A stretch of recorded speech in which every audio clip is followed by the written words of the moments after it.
Hello everyone, আসসালামু আলাইকুম। আজকে আমি আপনাদের সঙ্গে শেয়ার করতে এলাম দুধ সেমাইয়ের রেসিপি। আমরা তো অনেক রকমের সেমাই রেসিপি করে খাই, কিন্তু এইভাবে যদি আমরা সেমাই রান্না করি তাহলে একদমই হবে পারফেক্ট আর মেহমানদের সবারই পছন্দ হবে। তো দেখে নেওয়া যাক আজকের রেসিপি। প্রথমে আমি এখানে সেমাই নিয়ে নিচ্ছি 200 গ্রাম। আমি এখানে এই লাল ভাজা সেমাইটা নিয়ে নিয়েছি। আপনাদের সেমাইটা যদি কাঁচা থাকে তাহলে অবশ্যই একবার ভেজে নেবেন। নিয়ে এখন আমি এগুলোকে ভেঙে নেব আর ছোট ছোট টুকরো করে নেব। আমি এইরকমভাবে দু হাত দিয়ে ভেঙে নিচ্ছি, আপনারা অবশ্যই ভেঙে নেবেন। আর যাদের ভাঙার সময় তাদের তো আর ভাঙতেই হবে না। তো আমি সবগুলো সেমাই ভালোভাবে ভেঙে নিয়ে আমি একটা মেজারমেন্ট কাপ নিয়ে নেব এবং মেজারমেন্ট কাপের সাহায্যে মেপে নেব যে কত কাপ হলো। আমি ভাঙার পরে যখন মেজারমেন্ট কাপে নিয়ে নিয়েছি তখন আমার এটা মেজারমেন্ট কাপের 2 কাপ হয়েছে। তো আমি এভাবে মেপে নিচ্ছি, আপনারা চাইলে মেপে নিতে পারেন। আমি আপনাদের বোঝানোর সুবিধার্থে মাপছি, না হলে মাপার কোনো প্রয়োজন নেই।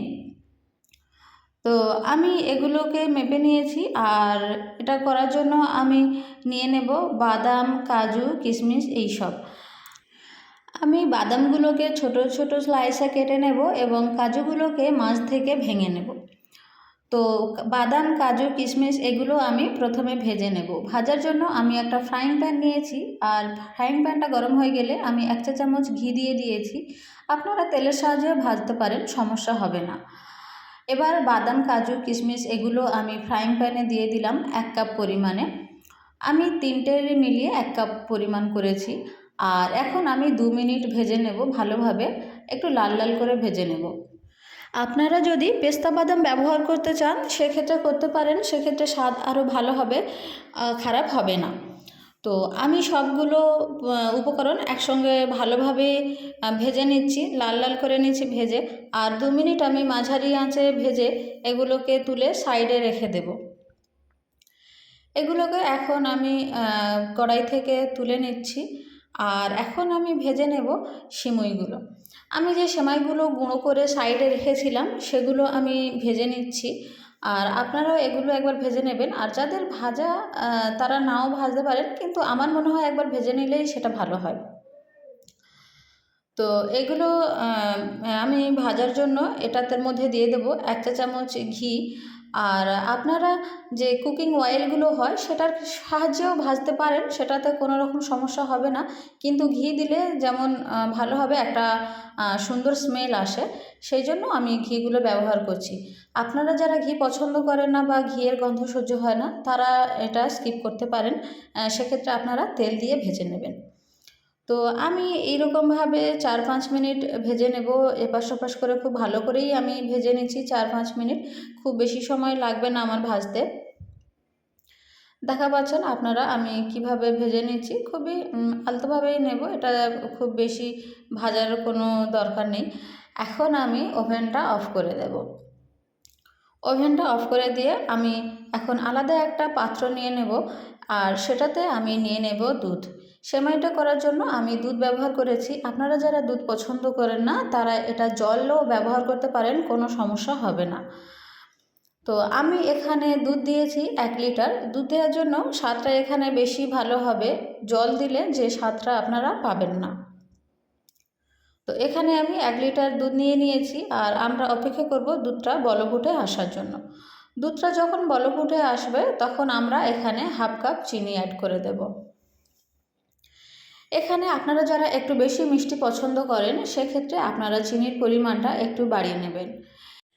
এটা আমি তৈরি করছি গরুর দুধ দিয়ে, আপনারা গুঁড়ো দুধ দিয়েও করতে পারেন, সেক্ষেত্রে কোনো সমস্যা হবে না। আর এখন আমি দিয়ে দেব মশলা। আমি এখানে এলাচ নিয়েছি 3টে আর দারুচিনি নিয়েছি 1টা।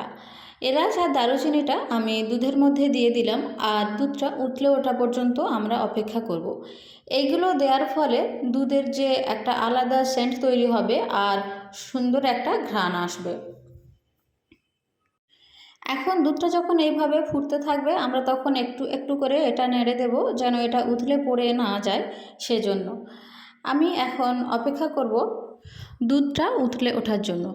আমরা একবার করে দুধটা এরকমভাবে উতলে উঠলে ফ্লেমটা একটু কমিয়ে দেব, তখন দেখব যে একটু করে সর পড়ে যাচ্ছে। আর আবার আমরা সরটা ভেঙে দেব নেড়ে, আবার একবার করে ফ্লেমটা জোরে দিলে যখন উতলে উঠবে তখন আবার আমরা একবার করে নেড়ে আবার একটু সর ফেলে নেব, আর তারপরে আবার নেড়ে সরটা ভেঙে দেব। এইভাবে আমরা একটু একটু করে দুধটা কমিয়ে নেব জাল দিয়ে দিয়ে, আর সর পড়বে সেই সরটাও আমরা এগুলোর সঙ্গে মিশিয়ে দেব, সেক্ষেত্রে দুধের ঘনত্বটা একটু গাঢ় হয়ে যাবে। আপনারা নিশ্চয়ই বুঝতে পেরেছেন আমি কি বলতে চেয়েছি। তো এইভাবে 2-3 বার করলে দুধের ঘনত্বটা একটু বেড়ে যাবে আর সরটাও এটার মাঝেই থেকে যাবে। এখন এটাতে আমি দিয়ে দেব যে সেমাইগুলো আমি ভেজে রেখেছিলাম সেটা। ভাজা সেমাইটা আমি এটার মধ্যে এখন দিয়ে দিলাম আর ভালোভাবে আমি নাড়তে থাকব। ভালোভাবে নাড়াচাড়া করে নিয়ে আমরা সেমাইটা সিদ্ধ হতে দেব। আর এখন আমাদের আর কোনো মশলা দেওয়ার নেই বা কিছু দেব না। আর আপনারা যদি চান এটাতে সামান্য পরিমাণে লবণ দিয়ে দেবেন। আর আমি আগে থেকে একটু দুধের সর তুলে রেখেছিলাম, সেখান থেকে একটু সর আমি এটার মধ্যে দিয়ে দিলাম। আপনারা অবশ্যই সরটা এটার মধ্যে ব্যবহার করার চেষ্টা করবেন, সেক্ষেত্রে একটু টেস্টটা ভিন্ন আসবে আর খেতে খুবই ভালো লাগবে। আপনারা না চাইলে সরটা স্কিপ করতে পারেন, কিন্তু সর দিলে যেই স্বাদটা পাবেন সর না দিলে সেই স্বাদটা আপনারা পাবেন না। তো এখন আমি ভালোভাবে এরকম নাড়াচাড়া করতে করতে দুধের পরিমাণটা অনেকটা কমে এসছে, আপনারা দেখা পাচ্ছেন, আর সেমাইটা অনেকটা সিদ্ধ হয়ে গিয়েছে। এখন আমি ভাজা কাজু, কিশমিশ, কাঠবাদাম এগুলো সব দিয়ে দিলাম। আপনারা চাইলে পেস্তা বাদামও এই সময় ব্যবহার করতে পারেন। তো এইগুলো দেওয়ার পরে আমি আরও 2 মিনিট ভালোভাবে সেমাইটাকে হতে দেব। আমাদের সেমাই রান্নাটা একদম আমাদের লাস্ট পর্যায়ে চলে এসছে। দেখা পাচ্ছেন সেমাইগুলো কিভাবে ফুটে উঠছে।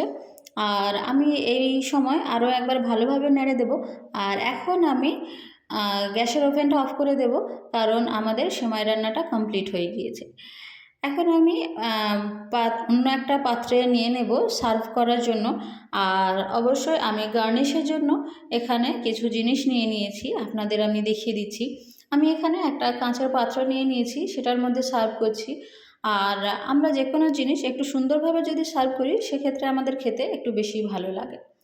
তো এখানে আমি কাঁচা কাজু, কাঠবাদাম, কিশমিশ নিয়ে নিয়েছি, আর সাথে আমি কয়েকটা চেরি নিয়ে নিয়েছিলাম, আমাদের গাছের চেরি, আমি সেগুলো মাছ থেকে কেটে সেটার উপরে বসিয়ে দিচ্ছি। তো এই ছিল আমার আজকের রেসিপি, দুধ সেমাই রেসিপি।